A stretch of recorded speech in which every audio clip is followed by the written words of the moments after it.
there's a microphone right there to catch the last gurgles, and Technicolor to photograph the red swollen tongue. Hey, Vern. Future events such as these Anglin? will affect you in the future. Damn you, Rabbit! You smell like fucking piss! You're watching The Projectors. Hell yeah! A film fan program discussing a variety of movies from history and around the world. What do you think of this boner I got? Featuring your hosts, Bob Sham. When you're Scandinavian, flopping out your mommy milkers is nothing. And Angela. If they were just gun perverts, this would be fine. Party! Thank you for selecting The Projectors. I want French pancakes like at IHOP. And now a preview of our film discussion.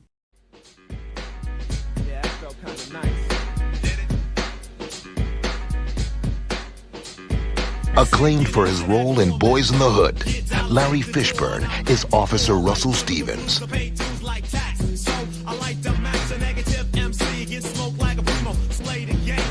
I knew you'd come. There's a thin line between catching a criminal and becoming one. Deep Cover. Directed by Bill Duke.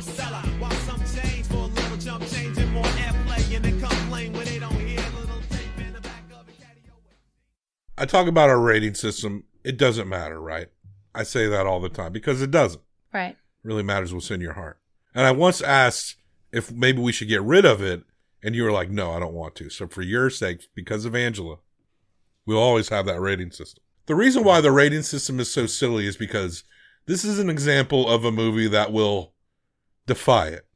Because, you know, I just guessing, I don't suspect this movie will hit like an S tier, but I don't suspect it'll go under a B. I'd be shocked if it went under a B. No, I'm not going to allow that to happen. But I would watch this movie over many movies that we said were S tier masterpieces.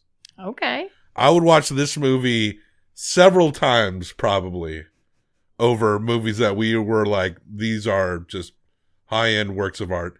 I think this movie is kind of a work of art, but it is strange, and it is it's got a great style to it. It almost feels, you know, maybe a word that's going to be overused a lot. I don't want to say Lynchian. That sounds lame as hell. But there's a couple of parts that felt like some David Lynch shit was going on.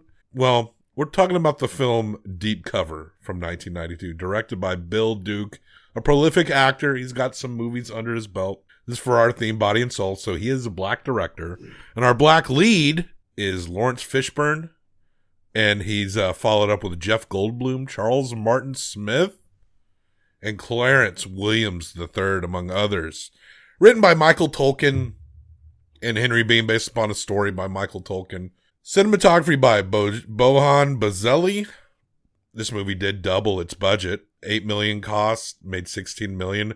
Because that's you can imagine a movie like this making any money today. But back then, when people would just be like, fuck it, let's go to the movies. I don't even know what I'm going to go see. Deep Cover with Lawrence Fishburne? Sure, why not? We kind of need that energy back, you know? Yeah. That going to the movies energy back. And this has become a fairly cult favorite neo-noir crime film. And it's got the great elements. There's even the lead of the movie doing narration, just like an old school noir. I didn't want the assignment. I sat there the whole interview thinking that if I took it, it would be the biggest mistake of my life. And I was right. These are my jams. This is the movies I like. Crime in general, noir, neo-noir. This is what we love.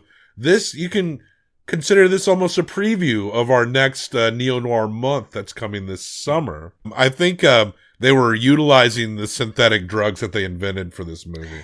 Sure. I think there was a lot of experimentation on the set here. Lawrence plays Agent Russell Stevens Jr., who tragically, as a young man, watched his father get shot down while he robbed a liquor store. The father didn't even have the common decency to just drop the kid off somewhere before going to rob the liquor store. He just got violently gunned down in front of his son, and he died in his son's arm. He was like, Sorry. Honey. my father, when I saw him die like that, saw him find his grave in the snow, I only had one thought. It wasn't gonna happen to me. He had to have been no older than 8 years old. So this changes his life.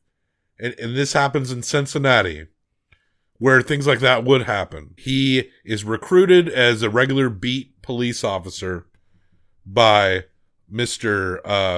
Charles Martin Smith, character actor, plays Jerry Carver, asking him racist questions. He essentially takes on a job to go deep cover to take down some, I guess you call them cartel members now. That word's kind of spread thin. Whenever an Hispanic guy deals drugs, people just say cartel. He wanted him to take down sort of the bottom of the pyramid. I love the part where he's explaining, like, because he's getting all this information. It's like, hey, we could swing right up to the top. He's right? like, no. But there is like good reasons for that really tie into the overall rigged state of corruption. Like, this movie kind of is the failures of drug and anti-drug policing, right? Or an aspect of those failures. And because it definitely shows that you can put all these resources and do all this, but then there's these bigger issues, right? Then you're getting into like bureaucratic issues when people are connected or certain people are snitches for certain departments and how that ties everything up. And you really end up, this movie is almost about how government agencies, intelligence agencies will be more than willing to poison their own people and kill them if it means that they can maintain some kind of bureaucratic hold through certain channels of power. And we even have our lead, like, at one point kill a man, and it's not that big a deal because he has to prove that he is like a hardened criminal. It's not a big deal to his supervisor. It's a big deal to him. Sure. It's huge to him. But yeah, he's someone that, because his dad, the last words his dad said to him were, "Don't ever be like me." He said in that moment, he was like, "I'm never going to do any of that shit." So he goes into this world, and one of the most telling scenes that kind of sets everything up that you just said, that just made me feel so weird, and I don't think it's something that gets addressed very often. He goes into his supervisor with all this cocaine, and he's like, "I have all of this." This is a great scene, and actually. the supervisor goes, "I can't buy that much shit, John. I don't have that in the budget." What am I supposed to do with it? You're a drug dealer. Deal drugs.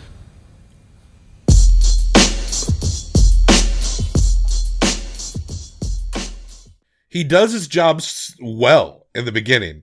And for the department, he's almost doing it too well. He wants to swing high, and they're like, no, swing like around the middle. Yeah, like, he rises in the ranks too fast. His supervisor, in one scene, is saying, "Everyone who sells drugs is essentially putting a gun to my child's head." And in another scene, he's like, "Go fucking sell the drugs." It's insane. It's insane. When he first hits the streets, right, it's there's a lot of reds and blues in this movie. Like when he gets out on the street, adjacent to the neon lights, everything looks really red. And we got a lot of that Michael Mann blue as we get deeper, and he starts to make a lot of money. But the shots here are like really cool. And we meet one of these guys. We saw him play Smiley and Do the Right Thing. Roger Guenveur Smith is Eddie. He's this kind of like weird gangster, and I like how they play him up. He's a guy that like he tweaks a little bit. He's spun up, but he's very like talkative, like an eccentric. He's rhyming all the time. I once knew a brother named John who loved to dance when he got it on. He made the pussy do the Watusi, and she said, "Ooh, goddamn, this rhythm is strong. Stay black." He said nigga talking about stay black. Nigga stay off that crack. And I like the way they play that character up, because having like, Roger Guenveur Smith, he kind of looks a little nerdy, right? Oh, yeah. So if he's just going to be like a straight up gangster, I don't think that would work.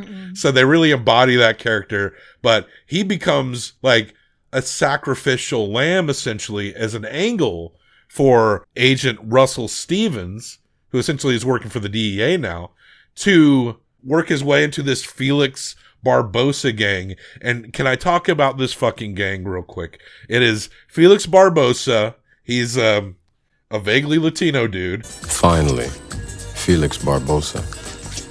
The first stop on Carver's Pyramid. I was right where I was supposed to be. Listen, that really depends upon what you're saying, David. I mean, what are you saying, David? Are you saying something about me, David? Who funnels drugs through a guy named Gallegos or something. And he's got a buddy who looks like he could be a generic mobster heavy in an Italian mobster movie. And then he's got another guy who's played by character actor Sidney Lassick. They call him the Gopher. Come on, Eddie. Tell the truth. Be honorable. That's all you got left. Fuck you, little faggot. Ain't had pussy since pussy had you. Who's like a little gay man with a camera. I adored him. These are almost like Dick Tracy characters, like how strange they just are. Well, and you also have Jeff Goldblum. You were so like some beautiful panther or jungle storm. This is not my condescending infatuation with just everything black. Those politically conservative Negroes can kiss my ass and the anti-Semitic pricks can kiss my ass, but you have the gift of fury. You're like a dangerous, magnificent beast. Watch your mouth, Dick. And Jeff Goldblum, I love him. His range in this movie is ridiculous. Like, this character goes from kind of being like a nerd, just like money businessman, to a fucking straight up villain at the end. I've never seen him play that evil or try to. It's just so funny to me. Like, but there are these moments where, like you said, it does feel very Dick Tracy. It feels very silly. It feels very comic book. And then there are other moments where it feels so fucking serious and real, and people are dying, and drugs are being sold, and hearts are being broken. Yeah, there is like a message here. Yes. And it actually is a very well put message. The overall corruption from top to bottom. Well, and even to the point where this guy who is straight edge dude who wants to be a policeman to do some good in the world, he gets corrupted by the whole thing because his supervisor says to him at one point, go spend some money. Get a nicer house, get a car, get some clothes. And he does, and he starts fucking this girl who is a cardboard cutout of a woman. I always get mad at you for talking about the women being pointless, but this woman was pointless. Well, she's not bringing... In the scenes where Russell is with her, he feels like a David Lynch character who has to approach this woman. Because you know how in David Lynch movies, people have a very particular and assertive way of talking sometimes. And why do you look at me like that? How do I look at you? Like you know something I don't. Like you're better than me. I don't think I'm better than you. I don't think I'm better than anybody. I know you can't stop thinking about me, though. No, that's part of your... And she reminded, even the way he kissed her, like leaning into the shot and it turning like that, it felt like some David Lynch shit. But yeah, she's just this girl who's like an art dealer. She does business with him though. She launders the money. And she does cocaine. She is very flat, but she's not, I wouldn't say she's completely unentertaining. No. Like the way she is presented is just almost bizarre, so bizarre that I can't even pretend to not be entertained by it. Yes, I do agree with that, but it's just so surface. And listen, maybe she's good in other things, but it's the vibe of she was someone's girlfriend who they put in this movie. That's the vibe you get because everything is very just like straight on, and I don't know if that's her trying to be like, oh, I'm high. Also, because she does do coke all of the time. But also, we should point out that character it's only really in very recent movie history where that's the girlfriend character stopped appearing as much. Like for the better part of a century, movies are like, we need the girlfriend. There always has to be a love interest. So that's important context to keep in mind, but there's really no excuse to not. But, well, actually, you had more of a problem with it. The way she was, I felt was very humorous. I think we were humored by it in two different ways. Yeah. But yeah, the Jeff Goldblum character here is so fun. David Jason. He's a high rolling defense attorney, and he meets Russell when Russell gets busted. You're a lawyer? Yeah, I'm your lawyer. Who hired you? I'm handling it pro bono. But if you don't want me, there's the PD. And she's good, she just can't provide special services. MC 37455, People versus John Hull. Getting your case called for. How do you plead? Well, Russell ended up buying baby powder. He thought he was buying drugs, and he managed to prove that in court. I'm pretty sure the defense has to reveal before you even get to there that they didn't actually have drugs on them. Like the way the legal system works in movies, and in this one no less, is, but fuck it, right? Fuck it. Who cares? These are movies. But when he is in jail, that's when he meets the Reverend. Jeff Goldblum, he is in on it. He works with Felix Barbosa, the drug dealer, but he's also got his own thing going on, and he works it out with Russell that they can come up. They know a guy who can make a synthetic drug. This is a chemical variant. It increases attention, energy, cognitive powers, yet with a smooth, opiate-like emotional surface. It's completely legal, and I'm the only one who knows how to make it. How much can you make it for? Give me $5 million, and I'll supply the whole West Coast for 30 cents a pop. It's like cocaine, but more euphoric, right? So we got designer drugs on the market that they're coming together to put through. But Russell needs to get stronger on the streets, and he's got this guy that kind of pushes him around. But it's so funny to me when you get these kind of montages of Russell out in the streets throwing his weight around, that the Jeff Goldblum's character of David Jason is out on the streets too. This is like a high-end like defense attorney who's got a nice house in the fucking hills with his white wife and white children, and he's just gonna go just duck behind a building and make sure that Russell is being the proper gangster that he needs him to be. And it's just very funny that he's passionate about this. He's willing to actually put his ass on the street himself. And his wife knows what he's doing, but she doesn't know about his mistress, who he also has a very nice apartment that he has this lady set up in. But she knows he's in the drug business. Russell does encounter, when he first gets arrested, the detective played by character actor Clarence Williams III. Clarence Williams often plays more hardened, angry gangsters or villainous characters, but he actually plays an ultra-religious cop who's trying through religion and faith to get Russell to settle down. But Russell can't just be like, I'm a cop. Yeah. So he has to just he respects the guy, but he has to just push him away because he doesn't have a choice. And they make crazy money. He's able to get the Michael Mann apartment. They're not actually selling the synthetic drugs yet because the whole thing is trying to make enough money to put the drugs into production. They need $5 million. They do. They have samples of it. Because the big climactic thing is them trying to do a big deal to say, give us all this money to do these drugs and we'll cut you in. There's one part, and we'll just glaze over this, where he first moves in to take the deep cover job. And he lives across from this lady who's obviously a junkie. And I felt like these, for a movie with a lot of like really melodramatic moments, I felt like this was almost too much for the movie overall. But she tries to sell him her kid for $3,000 because he's a nice guy and the kid could use a father figure, but she's trying to sell her kid. That's how much of a junkie she is. And then her second option is, I can be your girl. And she didn't try that first. And she ends up dying, but of course the implication is that he is a part of something that is contributing to her death. And he does end up taking care of the boy at the end. The one thing, the coolest part of that whole story, I think, was he got to say in his narration the great line of, Mrs. G called the rescue squad, but by the time they got there, she was dead. Until I saw her lying there quiet for once, I never realized how pretty she was. I didn't want to think about it. I didn't want to look at her. But I couldn't get up off the bed. That's the classic noir shit that I will just, like a fish on the hook, I will bite into it every time. I wanted more of it.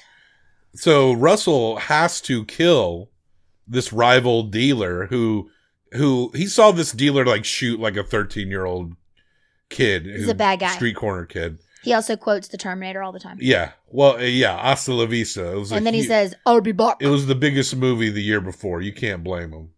Excellent S-tier film. He has to kill him. And he knows if he wants to maintain his cover, he has to kill him. So he meets him in a club bathroom, but he's shaking because he's never killed anyone before. We have to assume even as a cop, he never killed anyone before. And the guy just laughs at him. He's like, yeah, you should have shot me while my back was turned. Then he starts pissing on his shoes, and he's like, "You ain't shit." And then, Agent Russell pops him in the chest. The other guy pulls his gun though. Like he doesn't shoot him until the other guy goes for his gun, and then he has to, because then he's gonna die. That I think that's what he wanted him to do the whole time, but it just took me a reason. He just had to belittle him and then piss on his shoes before he did it. Mm-hmm. But yeah, so he ends up shooting the guy, but it does fuck with him. And the Charles Martin Smith character, Agent Carver, he's like, "Oh, I know what you've done." He keeps saying, "I know everything. I'm God." So what was it like? What was what like? Popping Ivy. I'm God, remember?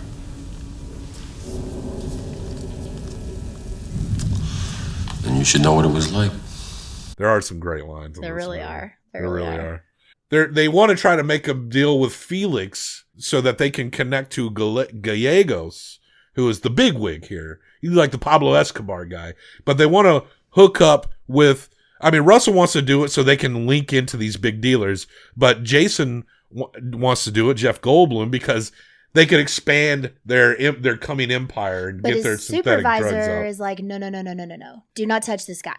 Yeah. Do not go to this deal. And there's a reason for that. Well, of course, and you could read between the lines that there is, but at this point, dude's so far in... He feels like he also has to protect what he has going. They end up meeting Felix, and they take him, and I forget what the setting is, but they turn his tie around, Felix's tie around, and he's wired. And local cops are up on this ridge looking down and have guns and are waiting for the right moment. When the deal happens, then they're going to swoop in and arrest these dudes. This is one of those, it's so funny, it's great scenes where Clarence Williams, that's when you realize that Felix is his informant, and then he's got this guy that we saw earlier. Looks like we got a problem. Shit! Let me use the scope. What are you doing? He's got a gun. What are you doing? He's got a gun. I gotta pull this gun out and shoot him at no one's command. And the Clarence Williams detective character's like, "What are you doing?" but is not actively trying to stop him from shooting. Yeah. Because he doesn't want to accidentally hit the informant. This part goes bonkers. So Jason and Russell, they have Felix in the car, and Jason is like losing his shit. The Jeff Goldblum character. He's also super high. He and the girl's there too. They're all in this limo or this nice car. The girl did not need to be there, but fuck it, she'll be there. And he's shooting Felix in the hands and stuff, and then he's commanding him to like jump out of the car while there are active police sent by the detective because he's like, "You're a traitor. Get because the it was fuck out." supposed to be a bus, and they're getting away. They're running from the police in a limousine. Got to be one of the most conspicuous cars you could probably be driving. And they're in a fucking tunnel. And they're trying to get Felix to just jump out of the car while it's moving. And there's a point where they have to turn around in the tunnel. And I was like, why didn't Felix just jump? I would have jumped the fuck out right there. You hear Jason go, "Get out now." They turn around and finally Felix does jump out of the car. Ugh. And it was cool stunt work to see a man like take off the car. It looked very fake though. There was, when the body hit the side of the car. when the cop car hits Felix. That's the part. It's bodied. No, I loved it. But it looked like a dummy. It looked like a dummy. Yes, though. it did. Yes, it did. I mean, that is why it's great, but it did not look real. It did not look good. It looked funny. This movie is fun. It is fun. It is. I had a lot of fun watching this movie. So then he finds out that this guy, Felix, owed a bunch of money to the bigger boss, the one he's been trying to get to, the one that his supervisor keeps saying, "Leave him alone. He has a very rich uncle who's a politician who we don't want to fuck with. Like, leave this guy alone." Yeah. But Lawrence Fishburne is like, well, they do a meet, and the guy's like, "Well, you killed Felix, so now you owe me all the money that he owed." Were they just in the graveyard, or did they have this meet at fucking Felix's funeral? Felix Barbosa was a skinny 14-year-old. Here he was at last. Anton Gallegos. A creep in a black cape. And now I began to wonder Barbosa's death had gotten us here. And that killed him. Did I let David kill him? Now we will see if you will do as well as he. Did I want him to? Or were they just in the graveyard? I don't recall. I was trying to investigate. It's like, are they having this conversation at a funeral? I don't know. By the graveside? I don't remember the setting. I just remember the conversation. Maybe they were just in. I can't really recall. Maybe they were just in the graveyard. Maybe they were. Yeah. Maybe that's where they met up. But yeah, he says, you owe me $1.8 million. Come to find out, that's not how much money it was, but it doesn't matter because the guy's like, this is how much I say you owe me. You have 24 hours to get it to me. So these guys are like trying to get money all over the place. Also, Lawrence Fishburne at this point, after Felix dies, he goes and talks to his supervisor and he's like, what the fuck? He was also working for you, but you've got me going after him. Like, you guys aren't even talking to each other. What is going on? How are you playing me? Like, and the guy's like, oh, they didn't tell me everything either. You know, they're bringing me to Washington. Come along with me, man. We'll go to Washington. We'll have a budget, huh? We'll have some clout. I didn't get into this for that. Well, neither did I. But that's all there is. If the fucking spoils of war, you might as well enjoy it. Well, if that's all there is, I've been wasting my motherfucking time with you. I can get more clout and more money on the street than I can get following your ass to Washington. But he looks at his guy and he's like, I fucking quit. Yeah. I love this line. He says, I'm a cop pretending to be a drug dealer. I ain't nothing but a drug dealer pretending to be a cop. So now he's quit. Now he's just a drug dealer. he takes a drink immediately Yeah, and is like, he drinks for the first time. high as fuck. And like does like their whatever synthetic drug they pass around. I love that. And so yeah, he is that. Mm-hmm. So he's going around and they want to do a hit. What do they want to do with they Gallegos? take all the money to him. So Yeah. it's in this theater. And this guy is just like swinging his dick around because they come in with these big suitcases of money and he's like, sit them down. Bring me the stuff. Like, it's very like, he doesn't even let them like get. And Agent Carver is warning him not to do this. Yeah, he's like, don't go anywhere near him. But he knows that this guy is going to kill him if he doesn't kill this guy. And this is the point of no return, he says, because he kills, is it Gallego? Yeah. He kills him. And they kill a couple other guys. They that are very there too. easily kill him and his men. Like Jeff Goldblum just takes another guy's arm while he's holding his gun and shoots like one of the bodyguards. The turning point for Jeff Goldblum, for Mr. Jason, was in that limousine that night. The drugs. He got high off killing Felix. The drugs have given Jeff Goldblum's character of David Jason. He's already very confident, right? Because he's a hotshot defense lawyer. But those drugs have helped him become a true gangster. Like, to raise that confidence to the point where, yeah, he really can be the guy, right? It's insane. And then, so obviously, the next step is the big guy, who's the politician, who his boss definitely was like, don't go anywhere near this dude, but he's not connected to the police anymore. And at this point, as far as he's concerned, Jeff Goldblum at the beginning of this, big old nerd Jeff Goldblum, right? Big old nerd, suits, fluffy hair. By the time we get to this last scene, he is wearing slicked back hair. He's got on a leather jacket. He's talking differently. You racist Americans, you just want to cut us poor Hispanics completely out of the market. No, Mr. Guzman, I think you know that there's no such thing as an American anymore. No Hispanics, no Japanese, no blacks, no whites, no nothing. It's just rich people and poor people. The three of us are all rich, so we're on the same side. Because he's decided now he's no longer a lawyer. He's a fucking gangster. And the large jackets, That right? jacket. Like back in the late 80s, 90s, early 90s. It makes you look like your shoulders. Yeah, it makes you look like in the silhouette, looks like you're wearing like a zoot suit. You're just wearing like a giant fucking jacket. This is when they go to meet the politician. So they go there and the Reverend's following because he's trying to figure out what's going on. And he's the whole time been running into John, Lawrence Fishburne. And he's staking out, but he's alone. And they go up to this boat. They stole a bunch of money from the politician guy. Like, they intercepted. So they basically, when they killed Gallegos, they took all the money that was in this truck. And so they have it up on this crane on this freight. And right. the richo politician guys come, and this scene's great too because they're standing up higher and they're like, okay, we have your money, but we have a proposal for you. And Jeff Goldblum's like, if you look at the proposal laying in front of you, and it's like this glossy pages, like brochure about their designer drug. He was really fucking into printing that out. Oh, and Clarence William, he's trying to call it in some backup, right? Yeah. Because for some reason he's there. This is the bravest cop that's ever existed. Gopher's also there, but we don't see him a lot, but he has a video camera.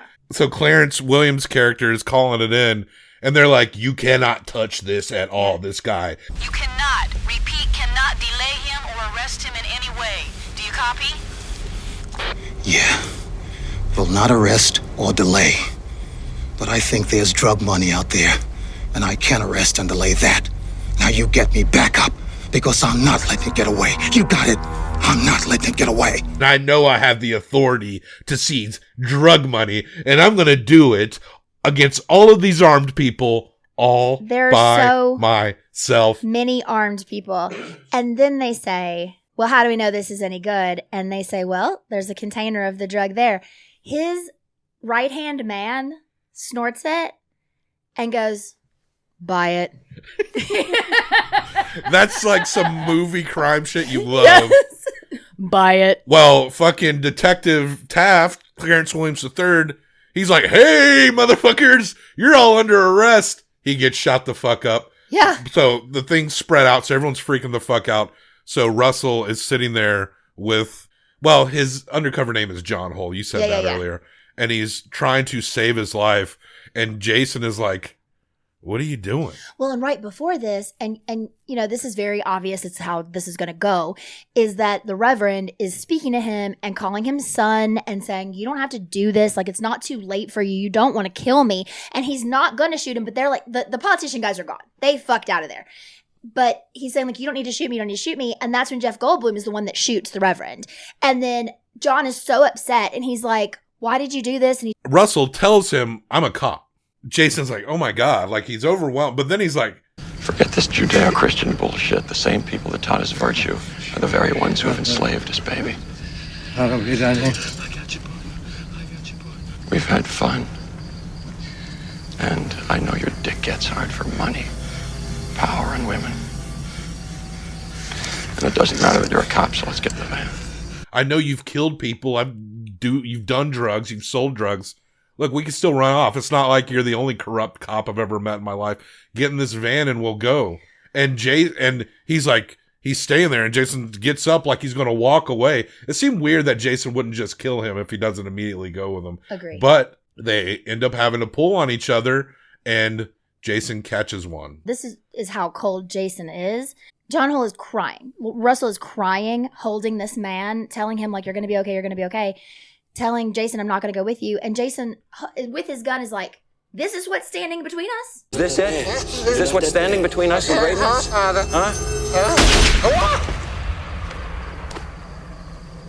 This man? Yeah. This is what's between us? It's icy. And he just, like, shoots him, and he's it's like... icy as hell. He's like, now, no blockages. Get in the fucking van. Let's go. Well, now Jason is dead.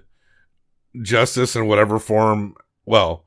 We'll get to justice because we're going into a courtroom scene now. This is great. And it seems like you could throw a lot against Agent Russell here, or Officer Russell Stevens, if you really wanted to. But we pull out the, I have secret information clause. I mean, there's a method of discovery in court where you get all your evidence together. And if something new comes up, you have to turn it over to either the prosecutor or the defense, and then process that evidence needs to be processed. But in the movies, This is not a trial. This is like a deposition. Oh, okay. This is a deposition. I think there's different rules, right? So he's there with a lawyer to, like, protect his rights, but no one's going against him. They just want to know what happened.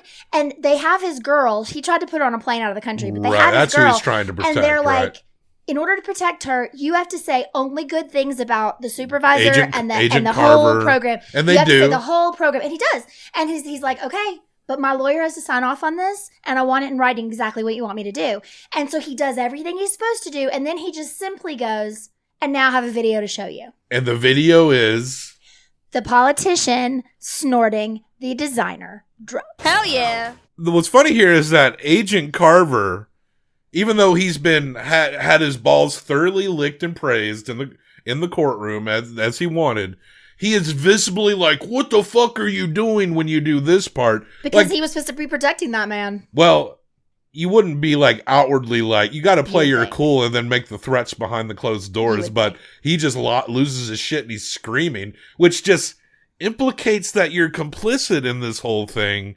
But You should play like, I don't fucking know anything about this. Yeah, he should be like, whoa, what? I had no idea. That's what he should do instead of chasing Russell out the door. Like, what are you doing? Yeah, and before, in front of all the media. Before Russell and his lady get up and he grabs his girl's hand, his lawyer and the lady go out, these men who are like hearing this deposition, one of them is actually like, this is slander. Turn this off. This is facts. That's exactly the kind of shit that happens every day in things like this, is that you go, oh no, don't talk bad about that man. We have a relationship with that man.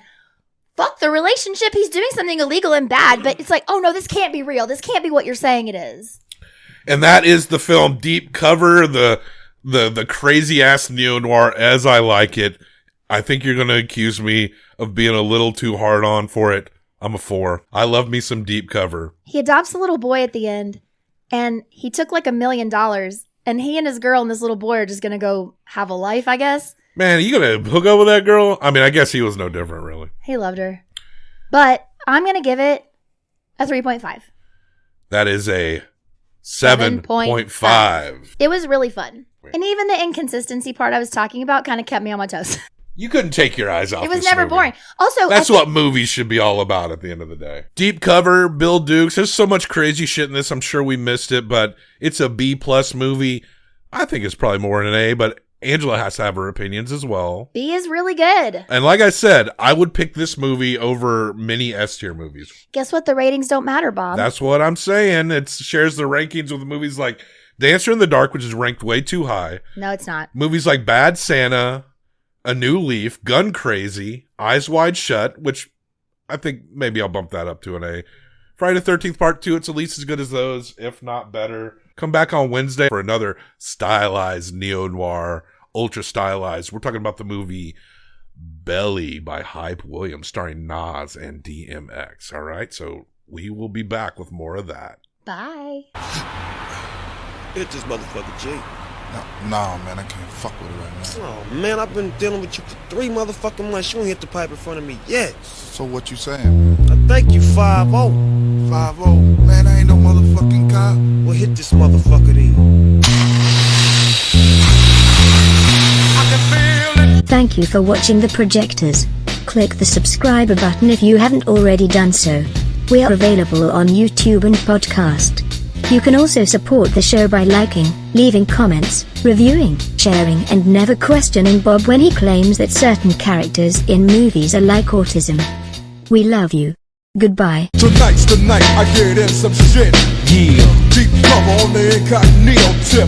Killing motherfuckers if I have to. Filling gaps too. Let your niggas know I'm coming at you. I guess that's part of the game. But I feel for the nigga who think he just gon' come and change things with the swiftness. So get it right with the quickness and let me handle my business. Yo, I'm on a mission and my mission won't stop until I get the nigga maxing at the top.